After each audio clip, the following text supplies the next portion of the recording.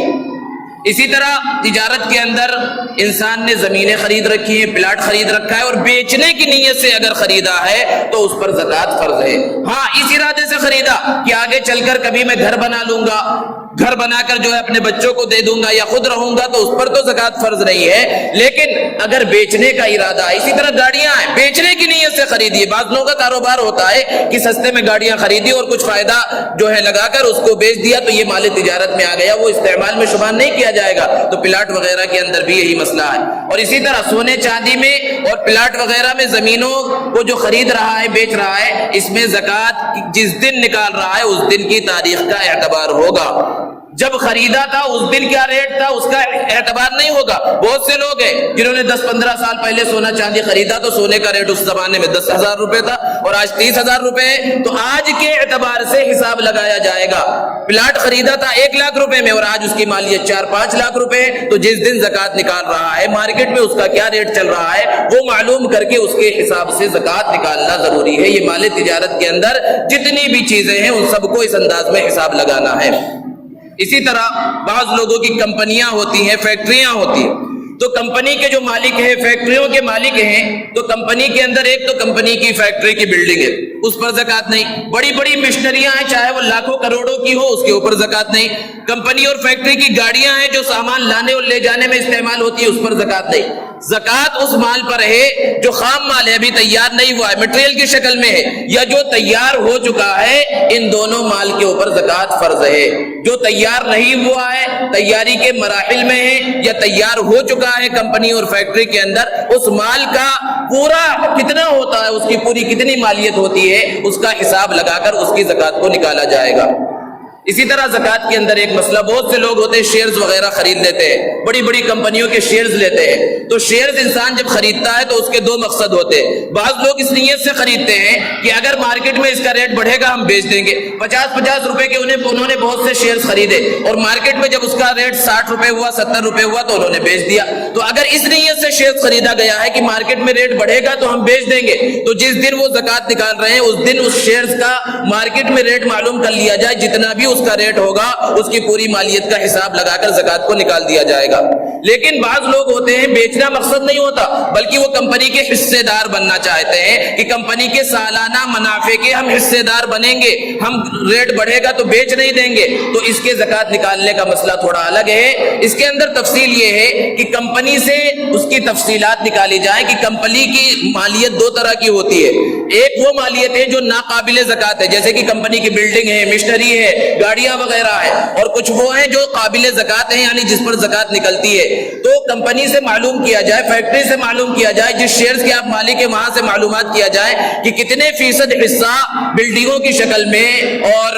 مشنریوں کی شکل میں اور دوسری چیزوں کی شکل کے اندر ہے، تو اس کو الگ کر دیا جائے گا۔ مثال کے طور پر کسی کمپنی کے اندر اس کی بلڈنگ اور اس کی جو مشینیں وغیرہ ہیں، گاڑیاں وغیرہ، اس کی مالیت 40% ہے اور جو مال تیار ہو رہا ہے، تیار ہو چکا ہے، وہ 60% ہے، تو یہ انسان جب شیئرز کی زکوٰۃ نکالے گا تو اس کے لیے یہ گنجائش ہے کہ پورے شیئرز پر نہیں بلکہ صرف 60% پر زکوٰۃ نکالے، کیونکہ 60% ہی مال قابل زکوٰۃ ہے۔ لیکن بہت سی مرتبہ ایسا ہوتا ہے کہ کمپنی والوں سے تفصیلات نہیں مل پاتی، تو بہتر یہ ہے کہ اس دن مارکیٹ کے اندر جتنا ریٹ ہے اس ریٹ کے حساب سے زکوٰۃ کو نکالا جائے۔ اسی طرح دوسرے فائنینشل انسٹرومنٹس جو بھی انسان کے پاس ہے، وہ بانڈز کے شکل میں ہو، سرٹیفکیٹس کے شکل میں ہو، جس کے پیچھے کچھ پیسہ ہے تو اس پیسے کا کتنا ریٹ ہے زکوٰۃ نکالنے کے دن میں، ان سب کا حساب لگا کر زکوٰۃ کو نکالا جائے گا۔ اسی طرح چٹھیوں کا ایک اہم مسئلہ ہے، بہت سے لوگ آج کل چٹھیوں کے اندر جو ہے شامل ہوتے ہیں، کون سی چٹھیاں جائز کون سی چٹھیاں ناجائز اس کی تفصیل کا موقع نہیں۔ بہرحال چٹھیوں میں یہ مسئلہ ہے کہ اگر چٹھی میں انسان شریک ہوا 1 لاکھ کی چٹھی میں اور اس کی چٹھی زکوٰۃ نکالنے کی تاریخ سے پہلے اٹھ چکی ہے تو پھر یہاں یہ کہا جائے گا کہ اب کتنے مہینے، یعنی جس دن زکوٰۃ وہ ادا کر رہا ہے اس دن سے ابھی کتنے مہینوں کے پیسے، کتنے ہزار، مثال کے طور پر ابھی 50,000 روپے وہ ادا کرنا ہے وہاں پر، حالانکہ اب اس کو ملنا نہیں ہے، اسے تو مل چکا ہے، تو اگر وہ پیسے بچے ہوئے ہیں تو اس پر زکوٰۃ ہوگی، نہیں بچے ہوئے استعمال ہو گئے تو کوئی مسئلہ نہیں، لیکن یہ 50,000 کا قرض مقروض سمجھا جائے گا اور اصل مال میں سے 50,000 کو نکال دے گا۔ لیکن اگر چٹھی نہیں اٹھی ہے تو دیکھا جائے گا کتنے وہاں پر جمع ہو چکے، اگر 50,000 60,000 جمع ہو چکے ہیں کچھ مہینوں کے تو اس کو بھی حساب میں لایا جائے گا، کیونکہ یہ اس کا پیسہ ہے جو جمع ہے، اس کے اوپر زکوٰۃ کو نکالا جائے گا۔ زکوٰۃ کے اندر ایک اہم مسئلہ آتا ہے قرضوں کا، اور قرضوں کی دو صورتیں ہیں، ایک یہ ہے کہ ہم نے کسی کو قرض دے رکھا ہے اور دوسرا یہ ہے کہ قرض لے رکھا ہے۔ اگر ہم نے کسی کو قرض دے رکھا ہے تو کیا اس قرض پر زکوٰۃ نکالنا ہے یا نہیں نکالنا ہے؟ تو جب تک قرض کسی کے پاس ہے اور ہمارے پاس وہ نہیں آیا تب تک اس پر زکوٰۃ فرض نہیں، لیکن جب وہ آ جائے گا تو گزشتہ پورے سالوں کی زکوٰۃ نکالنا ضروری ہوگا۔ مثال کے طور پر ہم نے 5 سال کے واسطے کسی کو 1 لاکھ روپے قرض دیے، تو ان 5 سالوں میں اس 1 لاکھ روپے کے اوپر زکوٰۃ فرض نہیں ہوگی، لیکن جب وہ 5 سال کے بعد 1 لاکھ روپے واپس کرے گا تو گزشتہ 5 سالوں کی گویا کہ 5 لاکھ کی زکوٰۃ نکالنی پڑے گی۔ تو یہ بہت مشکل ہو جاتا ہے یکمشت زکوٰۃ نکالنا، اس لیے بہتر ہے کہ اگر ہم نے کسی کو قرض دے رکھا ہے تو زکوٰۃ کا حساب کرتے وقت اس کو بھی اپنے مال میں شامل کرے اور اس کی بھی زکوٰۃ نکال دے، یہ بہتر ہے۔ اور دوسری صورت یہ ہے کہ ہم نے قرض لے رکھا ہے اپنی ضرورت کے واسطے، تو انسان نے اگر قرض لیا اپنی ضرورت کے واسطے، گھریلو ضروریات کے واسطے، کھانے پینے کے لیے، بیماری کے علاج کے واسطے، تو جس دن زکوٰۃ کا حساب کیا جا رہا ہے اس دن جتنا قرض اس کے اوپر ہے اس کے اصل مال سے الگ کر دیا جائے گا۔ مثال کے طور پر جس دن وہ زکوٰۃ کا حساب کر رہا ہے 1 لاکھ روپے کا مالک ہے اور 50,000 روپے کا وہ مقروض ہے، تو 50,000 کو الگ کر دیا جائے گا اور صرف 50,000 کے اوپر زکوٰۃ کو نکالا جائے گا۔ لیکن قرضوں کی دو صورتیں ہیں، ایک قرضے یہ ہیں جو انسان اپنی ضروریات کے لیے لیتا ہے، چھوٹے موٹے قرضے ہیں، لیکن ایک قرضے وہ ہے جو انسان فائنینشل مقاصد کے لیے لیتا ہے، اپنی تجارت کو بڑھانے کے لیے لیتا ہے۔ ایک آدمی 2 فیکٹریوں کا مالک ہے، تیسری فیکٹری لگانے کے واسطے اس نے قرض لیا، اور بینکوں سے اور بڑے بڑے اداروں سے قرض لیے جاتے ہیں اور لاکھوں کروڑوں میں قرض لیے جاتے ہیں۔ تو ایسے قرضوں کو اگر ان کے اصل مال سے الگ کر دیا جائے تو یہ غریب شمار میں آ جائے گا، حالانکہ ہے کروڑ پتی، لیکن ان قرضوں کو الگ کر دیا جائے تو خود یہ صاحب نصاب نہیں رہے گا۔ اس لیے قرضوں میں اس بات کو سمجھنے کی ضرورت ہے کہ ہر قرضے کو اصل مال سے الگ نہیں کیا جائے گا، اپنی اصلی ضرورت کے لیے جو قرضے ہیں ان کو الگ کیا جائے گا، تجارتی مقاصد کے لیے جو قرضے ہیں اس کے اندر تفصیل ہے۔ تفصیل یہ ہے کہ ان قرضوں کو لینے کے بعد اس نے کتنے پیسوں سے بلڈنگیں بنائی ہیں، مشتریاں خریدی ہیں، گاڑیاں خریدی ہیں، یہ یعنی ناقابل زکوٰۃ چیزیں جو اس نے خریدی ہیں، بنائی ہیں، اس پر اس کو الگ نہیں کیا جائے گا، اور تجارت کے واسطے جو چیزیں یعنی جو مال جس پر زکوٰۃ فرض ہو سکتی ہے وہ خریدی ہے اس کو الگ کیا جائے گا۔ مثال کے طور پر 40-50% چیزیں ایسی ہیں جو ناقابل زکوٰۃ ہیں تو اس کو قرضوں سے الگ نہیں کیا جائے گا، اس قرضے کو الگ نہیں کیا جائے گا اصل مالیت سے، اور باقی چیزوں کو الگ کیا جائے گا۔ ان سب مسائل کو معلوم کر کے زکوٰۃ نکالنے کی ضرورت ہے۔ پھر زکوٰۃ میں ایک مسئلہ یہ آتا ہے کہ زکوٰۃ کی کیا تاریخ ہونی چاہیے۔ دیکھیے کوئی بھی تاریخ متعین نہیں ہے، ہر شخص کی تاریخ الگ ہو سکتی ہے کہ جب وہ پہلی مرتبہ صاحب نصاب بنے اور پہلی مرتبہ اس پر سال گزرے وہی اس کی تاریخ ہوگی اور اس کو نکالنا ضروری ہوگا، اسی تاریخ میں حساب کرنا، بعد میں بھی نکال سکتا ہے۔ کسی کو معلوم ہے کہ میں فلاں تاریخ کو کسی مہینے کے اندر صاحب نصاب ہو گیا، تو اب اس کے لیے یہ جائز نہیں ہے کہ وہ رمضان کے مہینے کو انتخاب کرے، لیکن عام طور پر ایسا ہوتا ہے کہ لوگوں کو اپنے صاحب نصاب بننے کی تاریخ معلوم نہیں ہوتی، تو ان کے لیے یہ گنجائش ہے کہ وہ رمضان کی کسی تاریخ کو اپنے زکوٰۃ نکالنے کی تاریخ متعین کر لے اور پہلی مرتبہ تھوڑی زیادہ نکالے، تاکہ اگر پہلے ہی وہ صاحب نصاب بن گئے تھے تو اس کی بھرپائی ہو جائے۔ اب زکوٰۃ کے بارے میں اللہ نے حکم دیا آتوا الزکاۃ، یہ نہیں کہا زکوٰۃ بس پھینک دو، زکوٰۃ کو ادا کرو یعنی وہ مستحق تک پہنچے۔ تو زکوٰۃ ہم نے نکال دی، اب کس کو دیا جائے؟ آسان سا اصول ہے کہ جو خود صاحب نصاب نہ ہو، جو خود 52.5 تولہ چاندی کی مقدار کا مالیت کا مالک نہ ہو، اسے زکوٰۃ دی جا سکتی ہے۔ اسی طرح اس کے پاس اس کی اصلی ضروریات سے زائد ایسا سامان بھی نہ ہو جو 52.5 تولہ چاندی کی مقدار کو پہنچ جاتا ہے، اگر پہنچ جاتا ہے تو اگرچہ اس مال کی وجہ سے اس پر زکوٰۃ فرض نہیں، کیونکہ استعمال کی چیزوں پر زکوٰۃ فرض نہیں، لیکن زکوٰۃ لے بھی نہیں سکتا۔ جیسے کہ ایک گاڑی سے کسی کا کام چل سکتا ہے تو گاڑی کے اوپر تو زکات فرض نہیں، لیکن ایک آدمی کے پاس ایک سے زائد گاڑیاں ہیں، ایک سے زائد موبائل ہیں، گھر کے اندر بہت سے قیمتی جو ہے ڈنر سیٹ وغیرہ رکھے ہوئے جو استعمال میں نہیں آتے، اور ان سب کی قیمت 52.5 تولہ چاندی کی بقدر پہنچ جا رہی ہے، تو ایسے شخص کو بھی زکات لینا درست نہیں، اس کو زکات دینا درست نہیں ہے۔ سب سے بہتر یہ ہے کہ اپنے رشتہ داروں میں، عزیز و اقارب میں جو مستحق ہیں، تحقیق بہت زیادہ ضروری ہے، جو مستحق ہیں انہیں زکات دی جائے، کیونکہ اس میں دوگنا ثواب ہے، ایک صلہ رحمی کا بھی ثواب ہوگا، رشتہ داری کے حق ادا کرنے کا ثواب ہوگا، اور دوسرا ثواب زکات کے ادا کرنے کا ملے گا۔ اس کے علاوہ اپنے اڑوس پڑوس میں جو مستحق ہیں، جو ضرورت مند ہیں، جو صاحب نصاب نہیں ہے، انہیں زکات دی جا سکتی ہے۔ بعض لوگ یہ سمجھتے ہیں کہ جو عورت بیوہ ہو، جو بچہ یتیم ہو، اسے ضرور زکات دینی چاہیے، بہت اچھی سوچ ہے کہ ان کی مدد کرنی چاہیے، لیکن اس بات کی تحقیق کر لینی چاہیے کہ کہیں وہ بیوہ صاحب نصاب تو نہیں، کہیں وہ بچہ صاحب نصاب تو نہیں، اگر وہ صاحب نصاب ہے تو زکات ادا نہیں ہوگی۔ اسی طرح مدارس اسلامیہ جو پورے ہندوستان میں اور پوری دنیا کے اندر پھیلے ہوئے ہیں، مدارس اسلامیہ میں ایک تعداد ان بچوں کی بھی ہوتی ہے جو صاحب نصاب نہیں ہوتے، جو غریب ہوتے ہیں یا یتیم ہوتے ہیں، ان کی اچھی طرح سے کفالت کرنے والا کوئی نہیں ہوتا۔ اس سے یہ نہ سمجھا جائے کہ مدرسوں میں سارے بچے ہی ایسے ہوتے ہیں، مالدار گھرانوں کے بچے بھی رہتے ہیں، لیکن یہ زکوٰۃ کی رقم جو دی جاتی ہے ان بچوں پر خرچ ہوتی ہے جو صاحب نصاب، یعنی جن کے گھر والے صاحب نصاب نہیں ہیں یا خود وہ بچہ